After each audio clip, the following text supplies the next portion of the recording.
ഗൂഢാലോചനാവാദങ്ങൾ തള്ളി ഉത്തരം തേടുന്ന ചോദ്യം.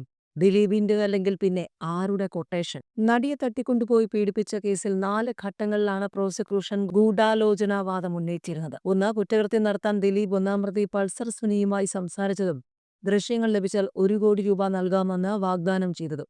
2, കുറ്റക്കാരാണെന്ന് കണ്ടെത്തിയ 5 കൂട്ടുപ്രതികളുമായി ഒന്നാം പ്രതി നടിയെ തട്ടിക്കൊണ്ടുപോകാനും പീഡിപ്പിച്ച ദൃശ്യങ്ങൾ പകർത്താനും നടത്തിയ ഗൂഢാലോചന. 3, കൊട്ടേഷൻ തുക ലഭിക്കാൻ സുനിയും മറ്റു കേസുകളിൽ റിമാൻഡിലായിരുന്ന സഹതടവുകാരും ജയിലിനുള്ളിൽ നടത്തിയ ഗൂഢാലോചന. 4, കുറ്റകൃത്യത്തിനു ശേഷം തെളിവുകൾ നശിപ്പിക്കാനും സാക്ഷികളെ സ്വാധീനിക്കാനുമായി ദിലീപ് നടത്തിയ ഗൂഢാലോചന. ഇതിൽ രണ്ടാമത്തെ ഗൂഢാലോചന മാത്രമാണ് തെളിവുകളുടെയും സാക്ഷിമൊഴികളുടെയും അടിസ്ഥാനത്തിൽ കോടതി അംഗീകരിച്ചത്. കുറ്റകൃത്യത്തിന്റെ തുടക്കത്തിൽ അതിജീവിത ദിലീപിനെതിരെ മൊഴി നൽകിയില്ലെങ്കിലും ഗൂഢാലോചന സംബന്ധിച്ച വിവരങ്ങൾ പോലീസിന്റെ അന്വേഷണത്തിലെ കണ്ടെത്തലായാണ് കുറ്റപത്രത്തിൽ ഉൾപ്പെടുത്തിയത്. പോലീസ് കണ്ടെത്തിയ തെളിവുകൾ പ്രകാരമാണ് ദിലീപിനെ പ്രതിയാക്കിയത്.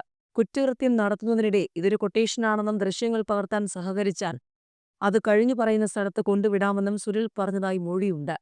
ഇതാരുടെ കൊട്ടേഷനാണെന്ന് മനസ്സിലായില്ലേ എന്ന് സുനിൽ നടിയോട് ചോദിച്ചതായും കുറ്റപത്രത്തിലുണ്ട്.